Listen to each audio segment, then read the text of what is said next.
El corazón no es diferente a los demás órganos. También tiene que alimentarse, también tiene que oxigenarse. Y la irrigación del corazón se produce a partir de las llamadas arterias coronarias. La mayor parte de la población tiene dos arterias coronarias, la derecha y la izquierda. Una pequeña parte tienen tres. Y aún una pequeña parte más todavía tiene solo una. Evidentemente, esta diferencia condiciona bastante la gravedad de los infartos. Las arterias coronarias, sean dos, sea una o sea tres, nacen siempre en la parte posterior a las válvulas de la arteria aórtica, en lo que se llaman senos de Valsalva, una especie de dilataciones. Ahí vemos unos agujeritos que se suelen llamar ostiales, por donde la sangre entra.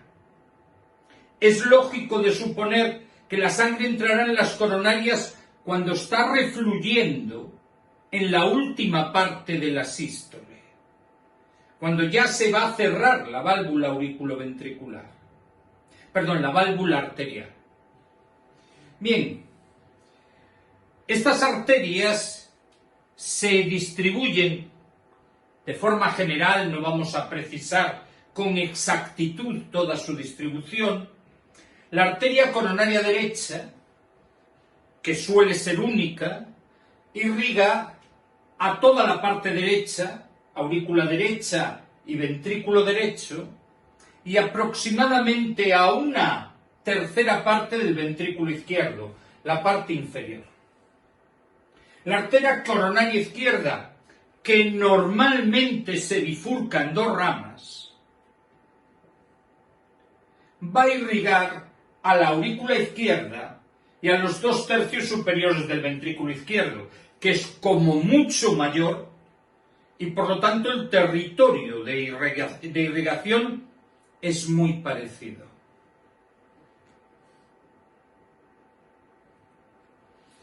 Esa sangre se reparte por diferentes arteriolas, le da de comer, le da de respirar, le retira el CO2 al corazón y se acaba vertiendo en venas. La mayor parte de las venas se van uniendo unas a otras en el espesor de la pared cardíaca, se llamarán en su conjunto venas coronarias, hasta acabar desembocando en el seno coronario, la principal vena del corazón.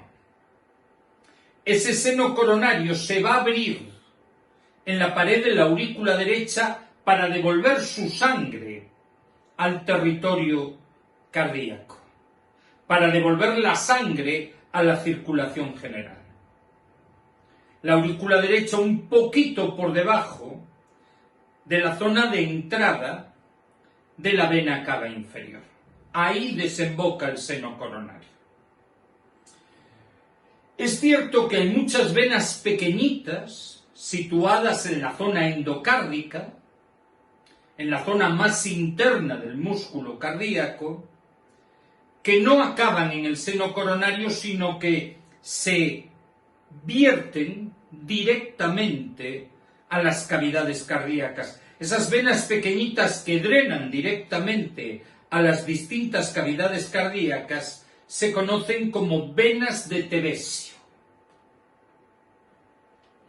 No tiene sentido profundizar mucho más. La estructura histológica del corazón, aunque mayoritariamente es un órgano formado por músculo y cartílago, reconoce al menos tres áreas. La parte más cercana a las cavidades es lo que llamamos endocardio. El grueso de la pared donde se localizan las fibras musculares más potentes es lo que llamamos miocardio. Y la parte más externa de la pared cardíaca es el epicardio. Esas tres capas configuran la estructura histológica del corazón, que hay que aclarar. No son fibras musculares claramente separadas, es un sincitio muscular.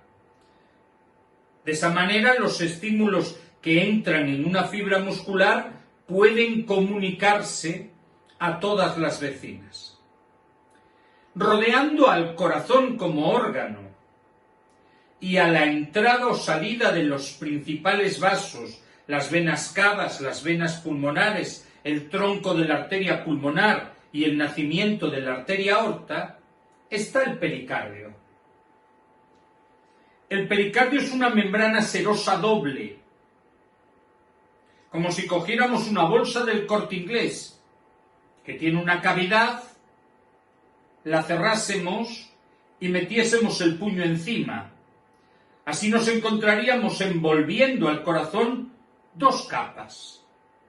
Una capa externa que está tocando a los pulmones y a la parte posterior del esternón. Eso sería lo que llamamos normalmente hoja parietal. Y una hoja interna que está tocando directamente al propio corazón. Esas dos hojas delimitan una pequeña cavidad con una pequeña cantidad de líquido pericárdico que permite la fricción y permite el movimiento. Cuando se acumule ahí una gran cantidad de líquido en el interior de esa cavidad, una gran cantidad de líquido a una presión suficiente, nos encontraremos ante un cuadro clínico que se llama taponamiento cardíaco y que actuaría como una camisa de fuerza impidiendo la contracción del corazón.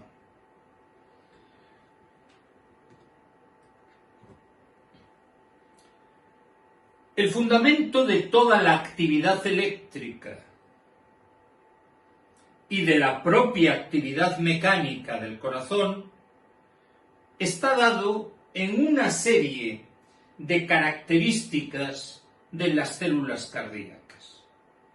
Características que pertenecen a su entorno eléctrico. Las células cardíacas tienen una membrana que es un poquito inestable. Es cierto que es más inestable en algunas zonas. Las células del sistema cardionector tienen una membrana más inestable y esta inestabilidad consiste en que no son capaces de aislar completamente el interior de la célula del exterior de la célula. Esa inestabilidad marcará la creación de estímulos eléctricos. Al principio, la membrana controla bastante bien la diferencia de composición entre el interior de la célula, que es muy negativo, con respecto al exterior de la célula, que es un poco positivo. Esto marca lo que se llama un dipolo, un vector que dentro tiene el negativo y fuera el positivo. Esto es el concepto de célula polarizada. La membrana, un poco inestable, de repente empieza a abrir poros, canales. Y el canal que se abra más rápido permite la entrada en la célula de muchas cargas eléctricas positivas de sodio. Esta entrada va anulando ese dipolo y al llegar a un determinado nivel, lo que era carga negativa interna se va acercando a cero. En un momento dado, de repente, toda la membrana se vuelve loca y deja pasar a todo el sodio que quiera. Eso significa que se está produciendo una anulación del dipolo.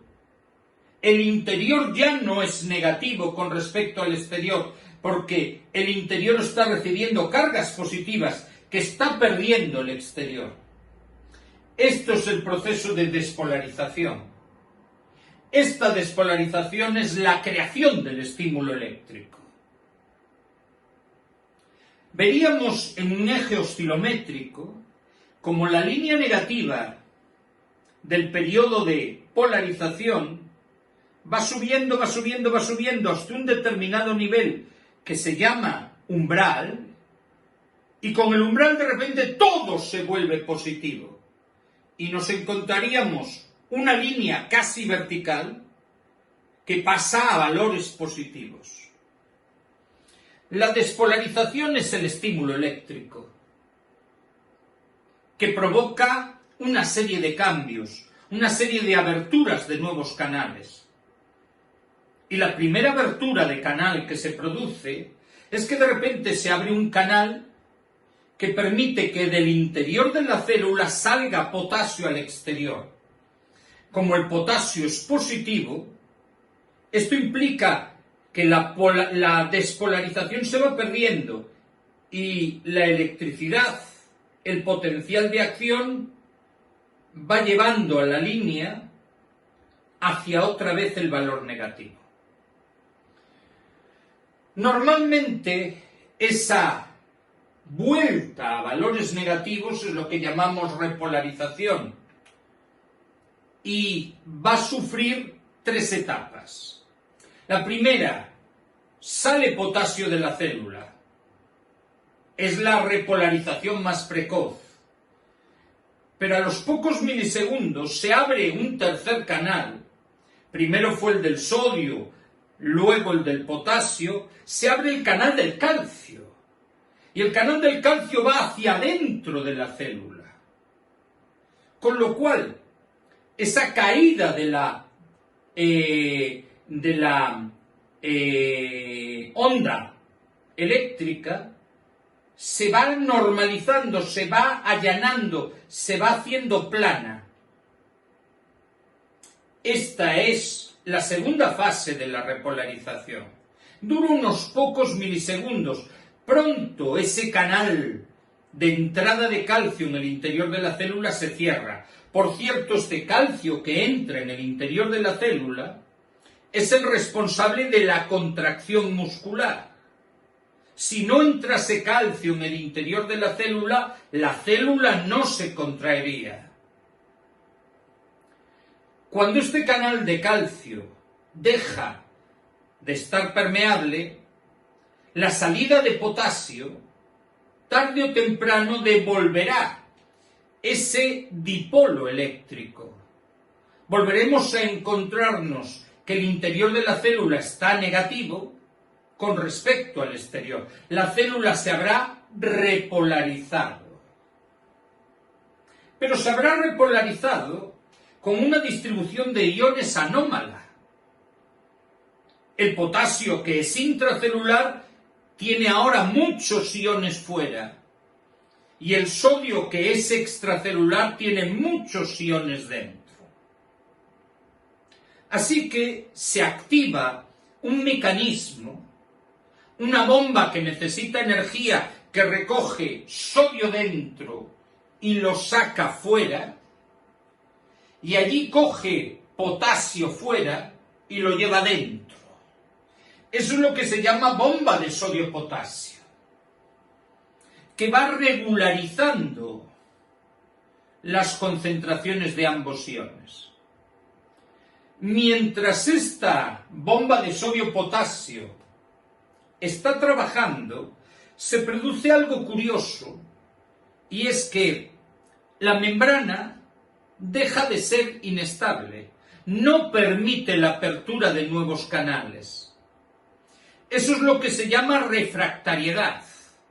Durante ese periodo no se pueden crear estímulos eléctricos y la célula no responde a estímulos eléctricos. Esta es la refractariedad, que va a generar la relajación del músculo cardíaco.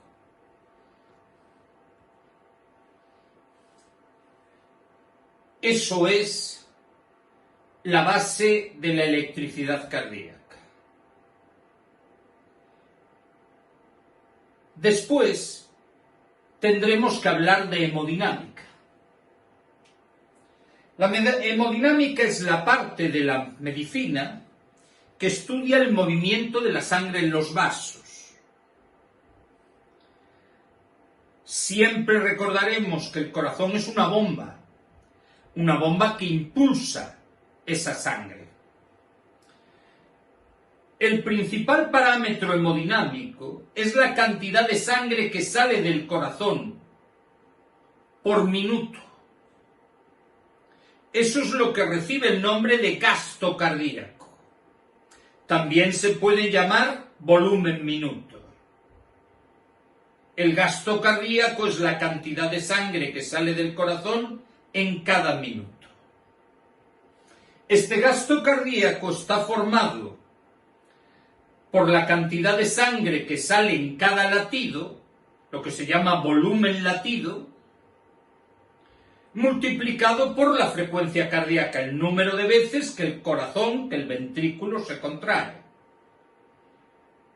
El volumen latido no es todo el volumen que estaba en el ventrículo, porque si recordáis, cuando salía sangre, al final de la sístole, acababa volviendo una parte. Así que el volumen latido es una cantidad menor que el volumen que llamamos sistólico. Esto condiciona un detalle. Cualquier elemento que aumente el volumen latido o que aumente la frecuencia cardíaca hará que el corazón bombee más sangre por minuto. Normalmente el gasto cardíaco suele valer unos 5 litros por minuto en reposo. Estoy hablando siempre de gente joven y no enferma. Pero cuando hacemos ejercicio físico, estas cifras se disparan. Sencillamente pueden llegar hasta cuadriplicarse o quintuplicarse. Y ya no hablemos de personas entrenadas que bombean muchísimo más, donde con máxima actividad esta persona puede multiplicar por 10 o por 12 el gasto cardíaco. Este volumen latido depende de dos subparámetros. Uno es la cantidad de sangre que lo llena, y eso es lo que se conoce como precarga. La cantidad de sangre que llena el ventrículo antes de la sístole. La cantidad de sangre que llena el ventrículo al final de la diástole. Esa es la precarga.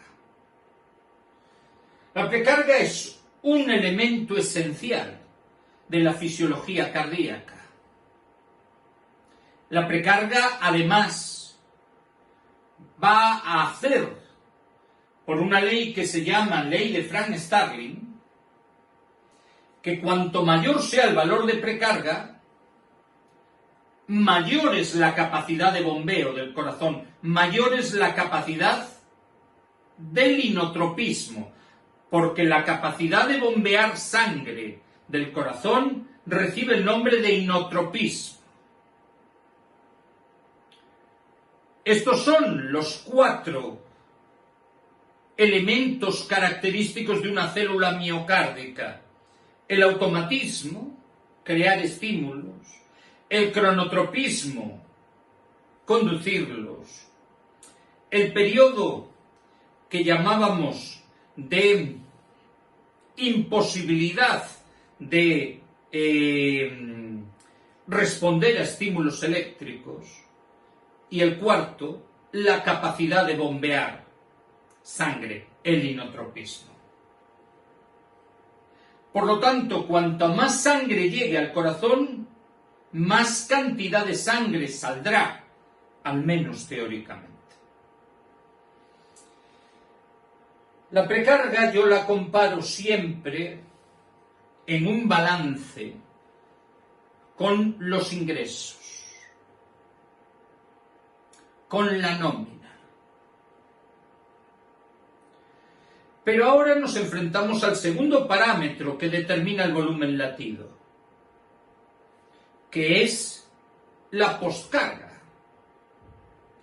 Resulta que la sangre se bombea contra una estructura que tiene un cierto nivel de inercia, que no está vacía, que no se deja distender libremente.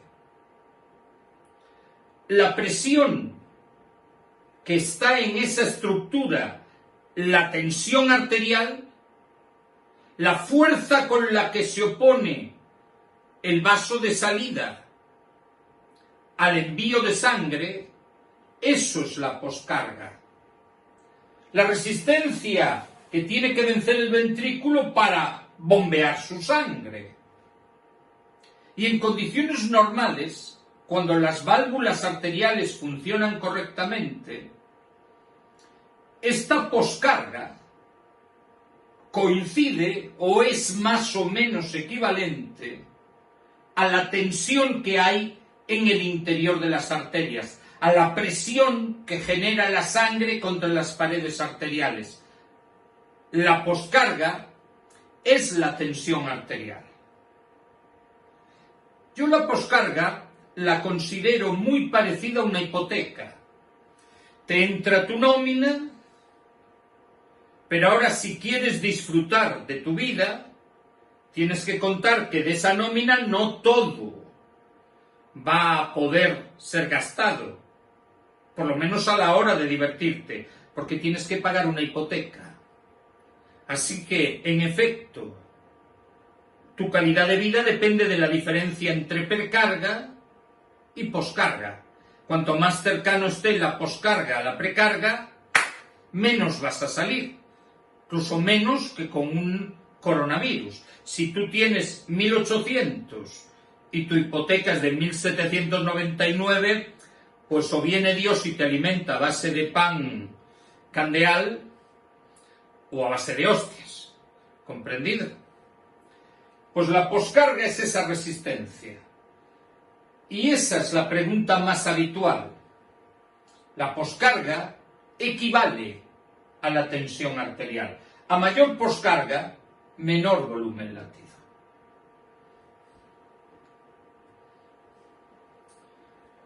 Normalmente la precarga recibe varios nombres. En el corazón derecho, en el ventrículo derecho, recibe el nombre de presión venosa central, que se define como la presión que produce la sangre en la aurícula derecha. En el corazón izquierdo no le damos ese nombre, porque resulta que está en el territorio pulmonar, y el territorio pulmonar está formado por 4 venas y es muy variable. Así que le llamamos presión capilar pulmonar enclavada. Esta presión capilar pulmonar enclavada va a ser la precarga del ventrículo izquierdo.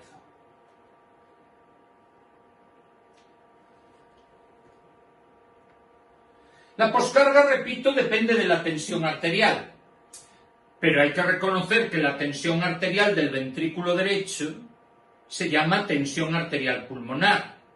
Es la presión que hay en el tronco de la arteria pulmonar.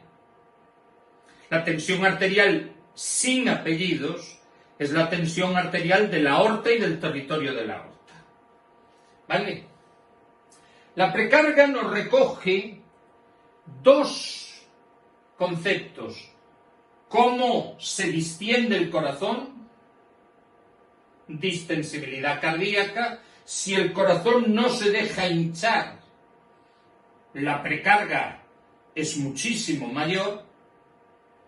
Y 2, la cantidad de sangre que vuelve al corazón, el retorno venoso.